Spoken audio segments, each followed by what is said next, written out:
చెప్పండి. జిల్లా మీ జిల్లా అండి? ఎక్కడి నుంచి చేస్తున్నారు మీరు? ఆంధ్ర యూనివర్సిటీ నుండి, ఆంధ్ర వైజాగ్ నుంచి. నుంచా? ఓకే. మీ జిల్లా అండి? మాది విజయనగరం జిల్లా అండి. ఏమండి? విజయనగరం జిల్లా. విజయనగరం. అవునండి. మీ మీ యొక్క నియోజకవర్గం అండి? సాలూరు అండి. తాలూరు. సాలూరు. అంటే దేని కిందకి వస్తుందంటే నిర్మల కిందకి వస్తుందా, లేకపోతే బొబ్బిలి కిందకి వస్తుందా, దేని దగ్గరికి వస్తుంది? బొబ్బిలికి దగ్గరలో ఉంటుంది. కొత్తగా ఏర్పడిన జిల్లా అయితే మన్యం జిల్లా. మన్యం జిల్లా అండి మీది ఫస్ట్? అవును. ఇప్పుడు కొత్తగా ఏర్పడిందా ఏమన్నా? ఇంతకు ముందు విజయనగరం జిల్లా, ఇప్పుడు మన్యం జిల్లా. మన్యం జిల్లా అయిందా ఫస్ట్ ఇప్పుడైతే? ఉమ్. ఓకేనండి. నెక్స్ట్ అండి, పల్లెటూరులో ఉంటారా మీరు సిటీలో ఉంటారా? పల్లెటూరులో ఉంటాను.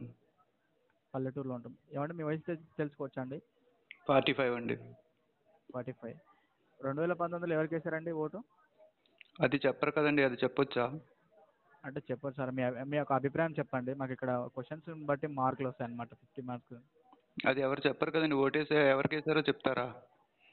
లేదండి, చెప్పొచ్చు. మీ యొక్క అభిప్రాయమే కదా అడుగుతున్నాను. ఏంటంటే మామూలుగా మీకు ఇక్కడ కొన్ని క్వశ్చన్స్ ఉంటాయి సార్, దానికి 50 మార్క్ క్వశ్చన్స్ ఉంటాయి అలా. తెలుగుదేశం చేశానండి. ఇప్పుడు ఎలక్షన్ జరిగితే ఏ పార్టీకి వెళ్ళాలనుకుంటున్నారండి? ఇప్పుడైతే మీ వైఎస్ఆర్సీపీకి అభిప్రాయం చెప్పండి వేస్తాం. చాలు. ఏమండి? ఇప్పుడైతే వైఎస్ఆర్సీపీకి వేస్తామండి. మీ ఆలోచన ప్రకారం ఏ పార్టీ విజయం సాధిస్తుంది అనుకుంటున్నారండి? గెలుస్తుంది అనే దానికే కదండి ఓటేస్తాం. ఓకే. నెక్స్ట్ క్వశ్చన్ అండి, ముఖ్యమంత్రిని ఎవరిని చూడాలనుకుంటున్నారు మీ ఇష్టపూర్తిగా అయితే? వైఎస్ఆర్సీపీకి ఓటేసి తెలుగుదేశం ముఖ్యమంత్రి కావాలని అనుకోం కదండి. ఓకే అండి. నెక్స్ట్, ముఖ్యమంత్రి జగన్మోహన్ రెడ్డి గారి పరిపాలన మీకు ఎలా అనిపించిందండి? బాగుందని చెప్పేసి ఇప్పుడు ఓటు వేయాలనుకుంటున్నాను. గతసారి తెలుగుదేశం కేసి ఇప్పుడు మరి జగన్కి వేయాలనుకుంటున్నాం అంటే బాగుందనే కదండి అర్థం. ఎస్ సార్, అంటే కానీ క్వశ్చన్స్ బట్టి అడగాలి సార్, మీకు తెలియజేయడం మాకు ఇక్కడ.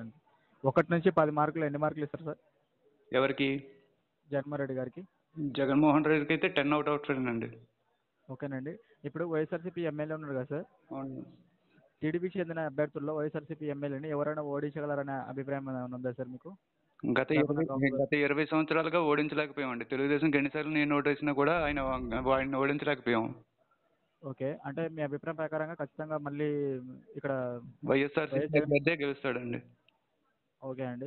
నెక్స్ట్ క్వశ్చన్ అండి, ఉమ్. టీడీపీ చెందిన అభ్యర్థి ఇప్పుడు రాబోయే లోక్సభ ఎన్నికల కోసం ఇప్పుడు టీడీపీ జనసేన కూటమి ఉంది కదా, అవునండి. దానికి ఓటేస్తారండి లేకపోతే వైఎస్ఆర్సీపీకి వేస్తారండి? వైఎస్ఆర్సీపీకే వేస్తామండి. ఓకే అండి. నెక్స్ట్ క్వశ్చన్ అండి, ఇప్పుడు వైఎస్ఆర్సీపీ ఎంపీ ఉన్నారు కదా సార్, ఉమ్. చంద్రశేఖర్ గారు, ఉమ్. టీడీపీ నుండి వచ్చిన ఎంపీలో ఎవరైనా ఓడించగలరనుకుంటున్నారండి? బొత్స ఝాన్సీ గారిని కానీ, శ్రీనివాస్ గారు కానీ, చంద్రశేఖర్ గారు కానీ? మాకైతే ఎంపీ ఆయన ఎవరండి? ఎవరండి? మాకు ఎంపీ ఇక్కడ అరకు పార్లమెంటరీ వస్తుందండి.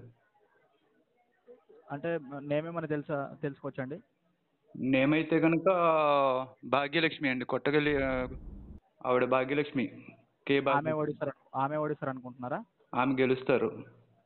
ఓకే. నెక్స్ట్ అండి, రాబోయే ఆంధ్రప్రదేశ్ ఎన్నికల కోసం జనసేన మరియు టీడీపీ బీజేపీతో పొత్తు పెట్టుకోవాలా వద్దా అనేది మీ అభిప్రాయం అండి? Yes or no? పొత్తు పెట్టుకోవడం అనేది, పొత్తు పెట్టుకుంటున్నారు అంటే అర్థం జగన్మోహన్ రెడ్డి గారిని బలంగా ఉన్నారని వీళ్ళు నిరూపిస్తున్నట్టండి. ఎస్ అండి. అందుకు పొత్తులతో వస్తున్నారు అంటే వాళ్ళు సుస్థిరమైన ప్రభుత్వాన్ని ఏర్పాటు చెయ్యరు అని అభిప్రాయం అండి. ఓకే అండి. అంటే నేనేమంటున్నానంటే ఎస్ ఆర్ నో సార్, ఆ క్వశ్చన్కి మీ ఆన్సర్ పెట్టుకోవచ్చు అంటారా వద్దంటారా? నో అండి. ఎస్ అండి. నెక్స్ట్ అండి, మీ ప్రాంతంలో ఎక్కువ ప్రచారం ఏది తీసుకుంటుందండి, బాగా ఎక్కువ ఏది పని చేస్తుందండి? ఎక్కువగా ప్రచారం చేయడం అయితే టీడీపీ చేస్తుందండి. ఓకే. నెక్స్ట్ క్వశ్చన్ అండి, టీడీపీ ఎన్నికల మేనిఫెస్టో భవిష్యత్తు ఏమైనా హామీ గురించి ఉన్నారండి మీరు? 6 హామీలు అని చెప్పేసి ఏవో ఇచ్చారండి. దాంట్లో మీకు ఏమైనా నచ్చినాయి సార్? ఒక్కటి ఎంచుకోరా? లేదండి, అవి అయితే కొత్తగా ఏమీ లేదు, అంతా కూడాను పాతవే. అంటే ఓకే. నెక్స్ట్ అండి, టీడీపీ వల్ల ప్రారంభించిన ఎన్నికల ప్రచారం గురించి శంకరావరం గురించి విన్నారా సార్ మీరు? శంకరావం అండి? శంకరావం. ఓకే. విన్నారండి? విన్నామండి. అంటే ఇదే లోకేష్ గారు వచ్చి చేస్తున్నారు అదే కదా? అదేలేండి. ఇంకోటండి, మీ ఇంటికి ఏ రాజకీయ పార్టీ కార్యకర్తలు కానీ లేదా వాలంటీర్లు ఎవరైనా వచ్చారండి ప్రచారానికి? నార్మల్గా ప్రచారానికి అయితే రాలేదండి, కానీ ఇంటింటికి ఎమ్మెల్యేలు కానీ పంపించారు కదా, గడప గడపకు వైఎస్ఆర్సీపీ. ఓకే. వాళ్ళైతే వచ్చారు. తర్వాత ఒకసారి టీడీపీ అభ్యర్థి కూడా ఒకసారి వచ్చారండి. ఓకే. అంటే ఎక్కువ ఏది వచ్చారండి, వైఎస్ఆర్సీపీ టీడీపీ వాళ్ళు వచ్చారా? వైఎస్ఆర్సీపీ అండి. మీ ప్రధాన వృత్తి అండి ఏం చేస్తుంటారండి? నేను ప్రైవేట్ ఎంప్లాయీ అండి.